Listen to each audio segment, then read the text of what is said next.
Hello everyone, this is प्रभात गुप्ता।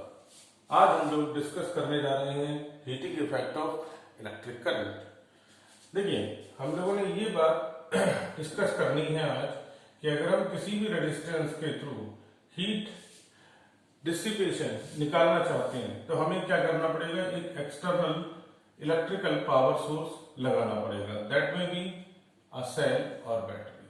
मान लीजिए ये आपने 20 वोल्ट की एक बैटरी लगाई है जिसके थ्रू हमने आई करंट पास किया है। The resistance of the conductor is R. तो इस कंडक्टर में जब ये करंट पास होती है और जब हम ये सप्लाई हटा देते हैं तो हम ये देखते हैं कि ये वायर और ये रेजिस्टेंस हीटअप हो जाता है।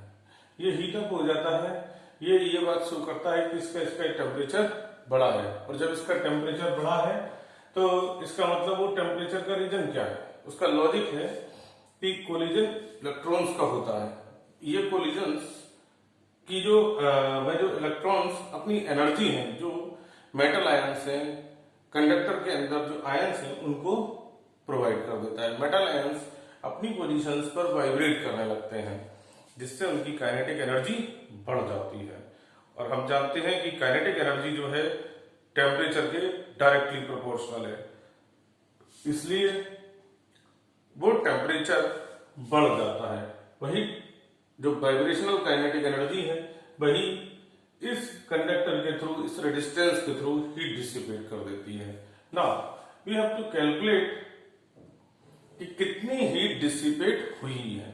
ठीक है, तो देखिए उसको कैलकुलेट करने के लिए हम ये काम कर सकते हैं। देखिए, एनर्जी कोई सी भी हो, चाहे वो हीट एनर्जी हो, मैग्नेटिक एनर्जी हो या इलेक्ट्रिकल एनर्जी, ठीक है, ये वर्क की ही फॉर्म होती है। तो वर्क कौन कर रहा है, वर्क किस पर हो रहा है, इलेक्ट्रॉन्स पे।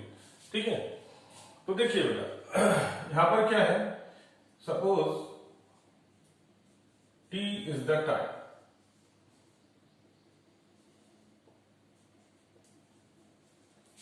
T is the time.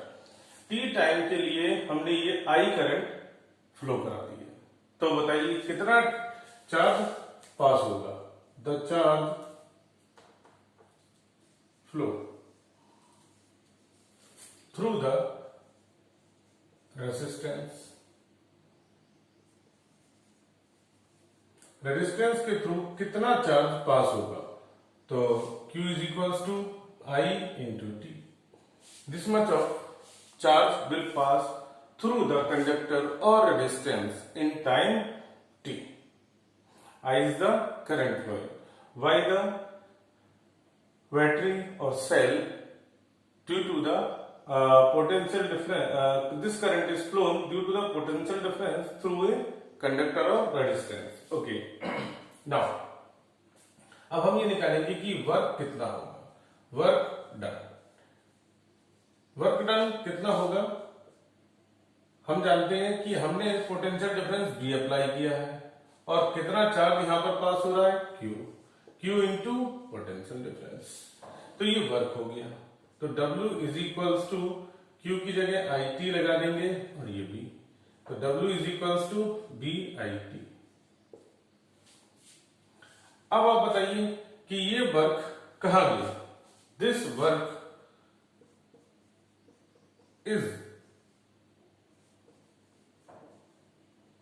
this work comes in the form of heat dissipation through a conductor। तो एक कंडक्टर के थ्रू आप हीट डिसिपेशन निकाल सके। तो मान लीजिए ये वर्क जो है, ये तो वर्क था, और हीट डिसिपेशन को अगर हम H से रिप्रेजेंट करें, so heat will be VIT। From Ohm's law हम इसकी कुछ और फॉर्म भी निकाल सकते हैं, अनदर फॉर्म्स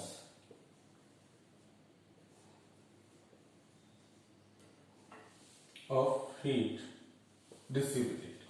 देखिए बेटा, from Ohm's law B is equals to IR, तो IR लगा दीजिए, IR into I into T।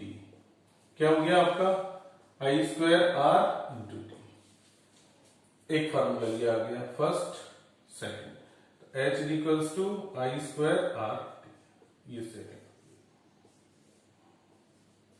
Okay, third formula भी आ जाएगा अगर हम क्या करें, इसी फार्मूले में I is equals to V upon R लगाए, है ना। तो यहाँ पर आप समझ गए होंगे कि ओम्स लॉ से हमने V is equals to I R लगाया है, यही ओम्स लॉ आपको I is equals to V upon R देता है। तो थर्ड फॉर्म आ गई आपके पास H is equals to V into V upon R into T. So this is V square upon R into T. Okay, देखिए जब वोल्टेज और करंट आपको दोनों दे रखी है तो आप हीट डिसिपेशन इस फार्मूले से निकाल सकते हैं, और जब आपके पास करंट ही दे रखी है, ठीक है, इन जनरल जहां पर अप्लायंसेस हमारे सीरीज में होते हैं और हीट डिसिपेशन निकालना है तो हम इस फार्मूले का यूज कर सकते हैं। तो इसका यूज कर लेंगे बेटा सीरीज के लिए, और इसका यूज कर लेंगे पैरेलल कॉम्बिनेशन के लिए। ओके, ठीक है, हमने हीट डिसिपेशन निकाल ली। अब इस हीट डिसिपेशन की जो यूनिट होगी, एनर्जी कोई भी हो उसकी यूनिट जूल होती है। तो एनर्जी की यूनिट क्या होगी, जूल होगी। हीट डिसिपेशन की भी यूनिट जूल होगी, लेकिन कभी कभी हमें हीट जो है कैलोरी में दी होती है। तो अगर हमें इन्हें कैलोरी में कन्वर्ट करना है तो हमें हर जितने भी हमारे एक्सप्रेशन आए हर एक एक्सप्रेशन को 4.2 से डिवाइड करना पड़ेगा। तो अगर हम इसे 4.2 से डिवाइड करें तो यही हमारी कैलोरी में कन्वर्ट हो जाएगी। 4.2 से डिवाइड करिए तो यही हमारी कैलोरी में, इसे हम 4.2 से डिवाइड करें तो यूनिट जो हो जाएगी that will be calorie.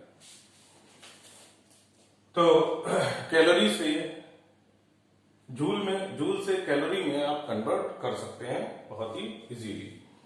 Okay, अब इसके बाद बात की जा सकती है कि अगर हमारे पास अप्लायंसेस हैं और सीरीज में भी होते हैं पैरेलल में भी होते हैं, लेकिन अगर डोमेस्टिक पर्पस की बात करें तो हमारे पास जितने भी अप्लायंसेस होते हैं वो पैरेलल में कनेक्ट होते हैं, ठीक है। अगर वो सीरीज में कनेक्ट होंगे तो क्या होगा, तो देखिए पावर कंजम्पशन, नेक्स्ट स्टडी के हमारा power consumption in series combination.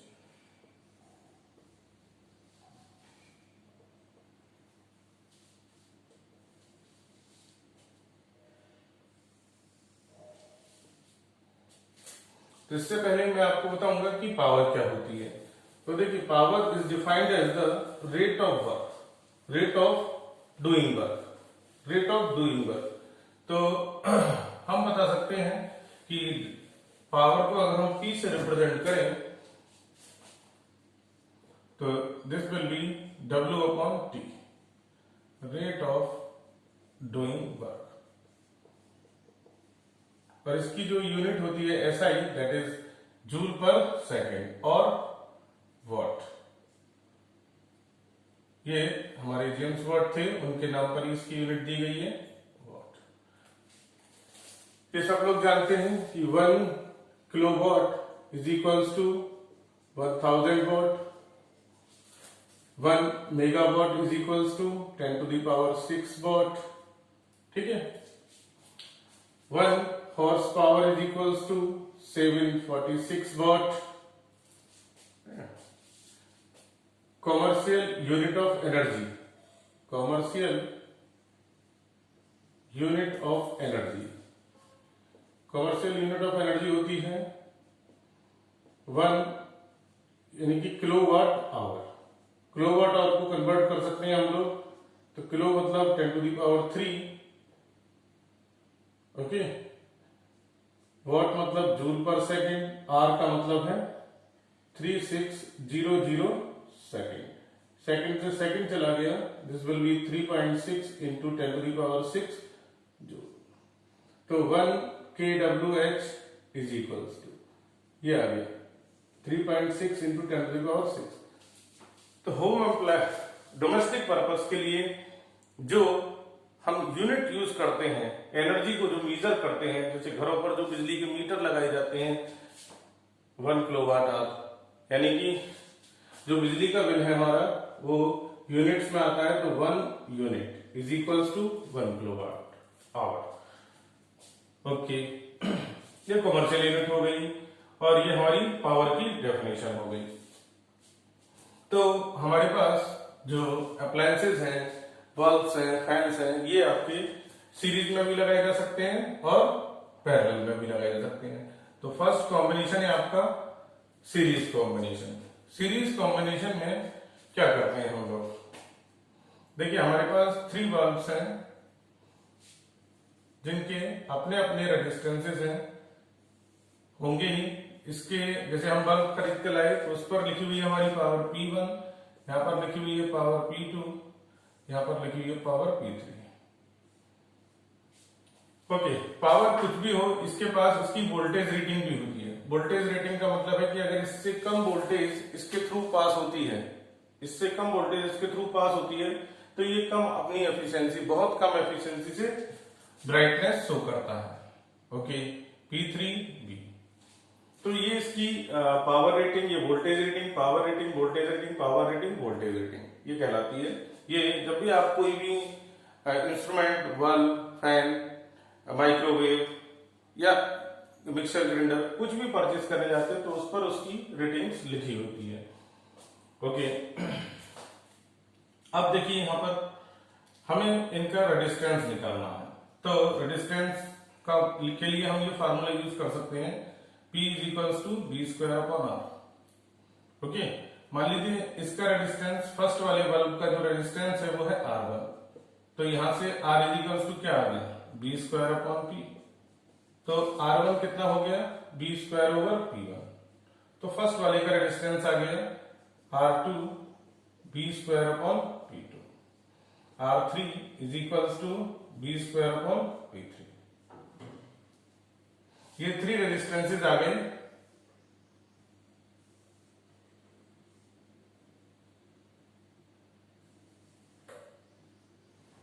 In 3 bulbs के।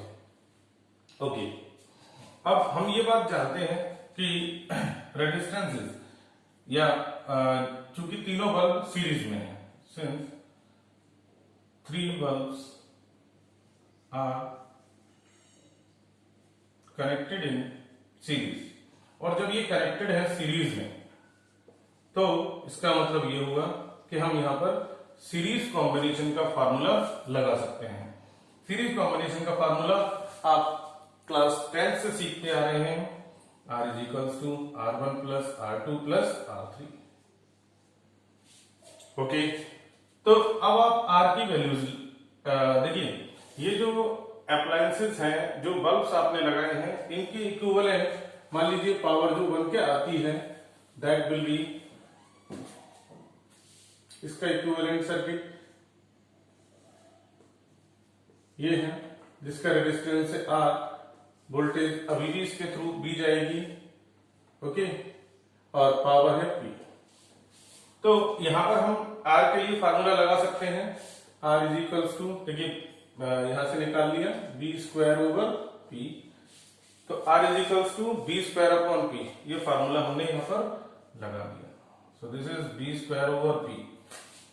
इसे लगाइए B²/P1, इसे लगाइए B²/P2 प्लस B²/P3। यहां से इसे सॉल्व कीजिए, you will get the resultant.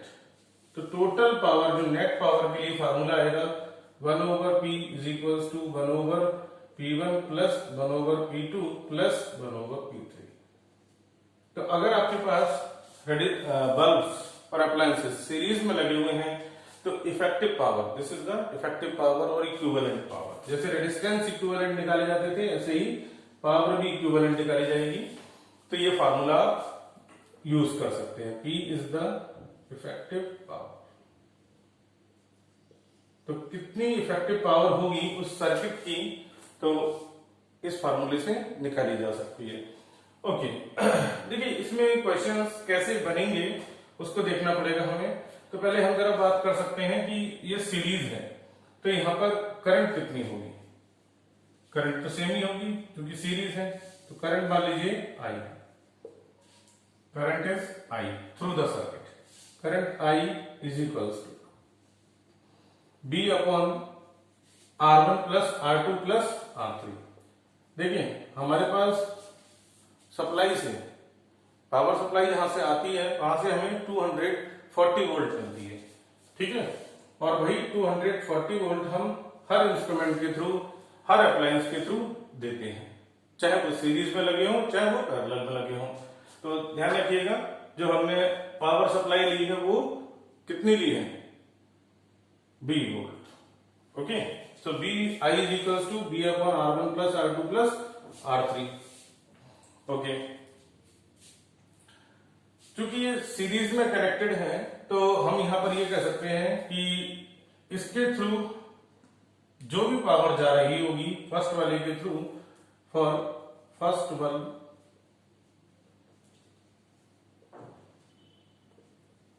The power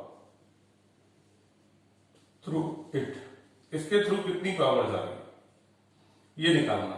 अगर हम ये निकालना चाहते हैं तो देखिए P1 डैश, जरूरी थोड़ी ना है कि हम जो वोल्टेज और करंट दे रहे हैं वो इसे परफेक्टली P1 पावर दे। मान लीजिए वो P1 डैश है तो P1 डैश में बी लेस और इट में बी ग्रेटर, ज्यादा भी हो सकती है। देखिए कैसे ये चीज बताएंगे, P1 dash is equals to I square R1 हम निकाल चुके हैं। अब इस देखिए करंट तो तीनों में सेम है, ठीक है, तो किसी भी बल्ब की या किसी भी हम बल्ब की बात कर सकते हैं, किसी भी बल्ब की जो ब्राइटनेस है वो इस फार्मूले से दी जाएगी, P1 dash is equals to I square R1। देखिए ये तो हमने थ्योरेटिकली ली है कि P1 हो तो ये मैक्सिमम ब्राइटनेस से जलेगा। ओके ठीक है, अपनी जो कैपेसिटी है उतनी से ये जलेगा, ठीक शो करेगा। लेकिन यहां पर देखिए ये P1 dash is equals to I square R1 ये एक्चुअल है, तो बल्ब जो जलेंगे, बल्ब जो ब्राइटनेस शो करेंगे वो इस पावर से शो करेंगे। तो देखिए इसी तरह से P2 डैश निकाल सकते हैं I square R2, P3 dash is equals to I square R3। These are the actual power, ये पावर हम एक्चुअली दे रहे हैं, ये पावर एक्चुअली दी जा रही है। ओके, जब ये पावर दी जा रही है तो अब हमें ये देखना है कि कौन ज्यादा ब्राइटनेस शो करेगा। तो देखिए यहां पर the bulb which has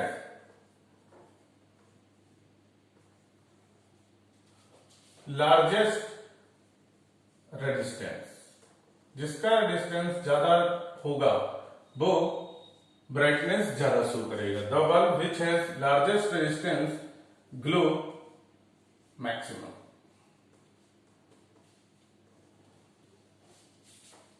glow maximum. Okay, अब रेजिस्टेंस किसका ज्यादा होगा, रेजिस्टेंस के लिए आप ये फार्मूला देख सकते हो, ठीक है। Resistance will be larger which has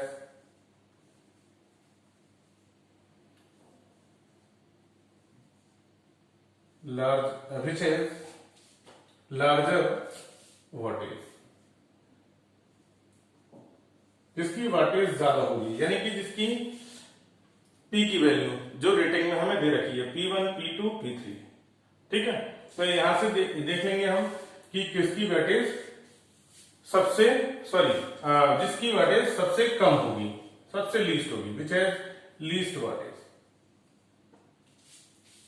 okay, तो जिसकी वाटेज कम होगी उसका रेजिस्टेंस ज्यादा होगा, उसके थ्रू जो है पावर ज्यादा बन रही है, एक्चुअल पावर ज्यादा बन रही है, तो बल्ब ज्यादा ब्राइटनेस शो करेगा।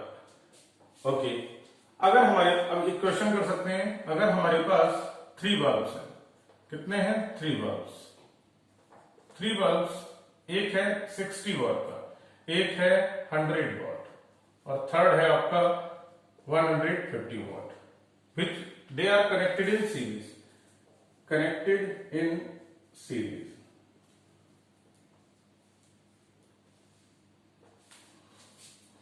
which will glow. ऐसे क्वेश्चंस आपके यहाँ आए हुए हैं, तो बताइए कौन सा सबसे ज्यादा ग्लो करेगा। तो अभी हमारी बात ये थी कि जिसके पास वाटेज सबसे कम होगी उसका रेजिस्टेंस मैक्सिमम होगा, और जिसका रेजिस्टेंस मैक्सिमम होगा वो ज्यादा ग्लो करेगा। तो आंसर होगा, चाहे वो ऑब्जेक्टिव में पूछा जाएगा तो आप डायरेक्ट टिक कर सकते हैं, और नहीं तो आप इसे ये जो रीजन दिया है हमने, इस रीजन से आप बता सकते हैं, सॉल्व कर सकते हैं बाकायदा सारी कैलकुलेशन करते हुए। ओके, नाउ इसके बाद हमारा दूसरा कॉम्बिनेशन बनता है जहां पर हम क्या करेंगे, सारे वर्ब्स को पैरेलल में लगा देंगे, और जो कि हम करते भी हैं, एक्चुअली हमारे साथ ऐसा ही होता है। तो चलिए पैरेलल में कनेक्ट कर देते हैं सबको।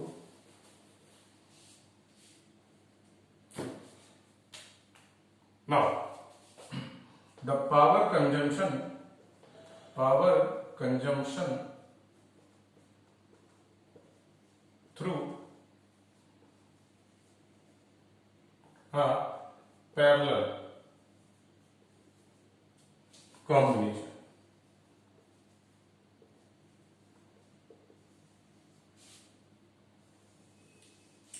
Parallel combination. देखिए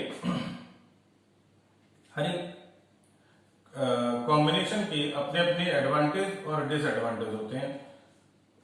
तो ये है हमारा बल्ब जिसमें वोल्टेज रेटिंग है V, power P1, B, P2, third आप ये दे सकते हैं B, P3। ओके, और जो वोल्टेज हम यहां पर दे रहे हैं दैट इज ऑल्सो V। ठीक, इसका इक्विवेलेंट है आपका रेजिस्टेंस R, ठीक है, वोल्टेज B,